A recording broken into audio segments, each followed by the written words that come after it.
ರಾಜ್ಯದಲ್ಲಿ ಈ ಬಾರಿ ವಾಡಿಕೆಗಿಂತ ಹೆಚ್ಚು ಮಳೆಯಾಗಿದೆ. ಅದರ ಪರಿಣಾಮ ಬಹುತೇಕ ಜಲಾಶಯಗಳು ತುಂಬಿ ತುಳುಕ್ತಾ ಇದೆ. ಅದರಲ್ಲಿ ಈ ತುಂಗಭದ್ರಾ ಜಲಾಶಯ ಕೂಡ ಒಂದು. ತುಂಗಭದ್ರಾ ಡ್ಯಾಂನ ಕ್ರಸ್ಟ್ ಗೇಟ್ನ ಚೈನ್ ಲಿಂಕ್ ಕಟ್ ಆಗಿದೆ. ನದಿಗೆ ಹರಿತಾ ಇರುವಂತಹ ಅಪಾರ ಪ್ರಮಾಣದ ನೀರು. ಡ್ಯಾಂನ ಗೇಟ್ ನಂಬರ್ 19ರ ಚೈನ್ ಲಿಂಕ್ ಕಟ್ ಆಗಿರುವಂತಹದ್ದು. ರಾತ್ರಿ 10 ಗಂಟೆಯ ಸುಮಾರಿಗೆ ಕಟ್ ಆಗಿದೆ ಚೈನ್ ಲಿಂಕ್. 35,000 ಕ್ಯೂಸೆಕ್ ನೀರು ನದಿಗೆ ಹರಿಬಿಡಲಾಗ್ತಾ ಇದೆ. ತುಂಗಭದ್ರಾ ಡ್ಯಾಂನ ಕ್ರಸ್ಟ್ ಗೇಟ್ನ ಚೈನ್ ಲಿಂಕ್ ಕಟ್ ಆಗಿರೋದ್ರಿಂದ ಸಹಜವಾಗಿಯೇ ನದಿ ಪಾತ್ರದ ಜನರಿಗೆ ಈಗ ನೆರೆಯ ಭೀತಿ, ಆತಂಕ ಕಾಡ್ತಾ ಇರುವಂಥದ್ದು. ನೀವು ಕೂಡ ವಿಜುವಲ್ಸ್ ಅನ್ನು ಗಮನಿಸ್ತಾ ಇದ್ದೀರಿ. ರಾತ್ರಿ 11 ಗಂಟೆಯ ಸುಮಾರಿಗೆ ಈ ಚೈನ್ ಲಿಂಕ್ ಕಟ್ ಆಗಿರುವಂಥದ್ದು. ಹಾಗಾಗಿಯೇ ಜಲಾಶಯದ 19ನೇ ನಂಬರ್ನ ಗೇಟ್ನಲ್ಲಿ ದೊಡ್ಡ ಪ್ರಮಾಣದಲ್ಲಿ ನೀರನ್ನು ಹೊರಬಿಡಲಾಗಿದೆ. 105 TMC ಸಾಮರ್ಥ್ಯದ ಜಲಾಶಯ ಸಂಪೂರ್ಣವಾಗಿ ಭರ್ತಿಯಾಗಿರುವಂಥದ್ದು. ಕೊಪ್ಪಳ ತಾಲೂಕಿನ ಮುನಿರಾಬಾದ್ ಬಳಿ ಈ ತುಂಗಭದ್ರಾ ಜಲಾಶಯ ಇದೆ.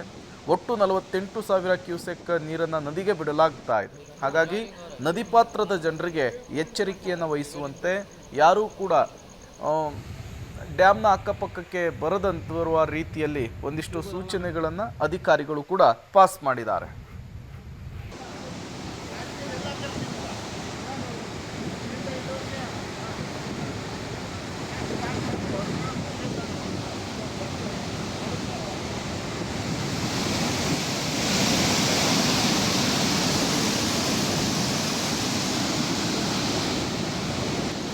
रिगार्डिंग हो रहा है रिगार्डिंग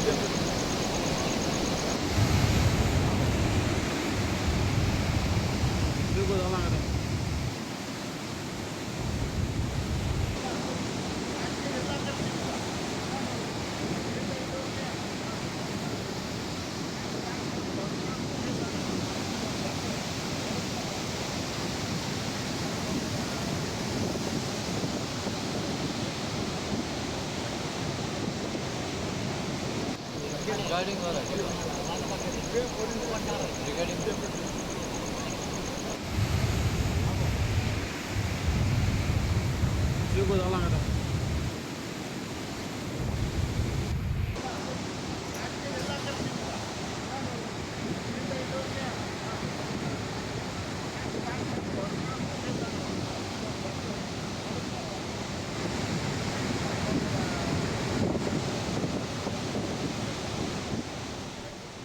ತುಂಗಭದ್ರಾ ಡ್ಯಾಂನ crest gate chain link cut ಆಗಿರುವ ಹಿನ್ನೆಲೆಯಲ್ಲಿ ಅಪಾರ ಪ್ರಮಾಣದ ನೀರನ್ನು ಹರಿಬಿಡಲಾಗ್ತಾ ಇದೆ.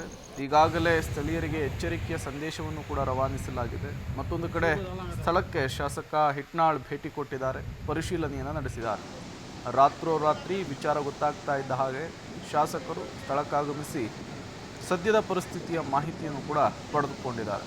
ಅದರ ವಿಜುವಲ್ಸ್ ಅನ್ನು ಕೂಡ ನೀವು ಗಮನಿಸ್ತಾ ಇದ್ದೀರಿ.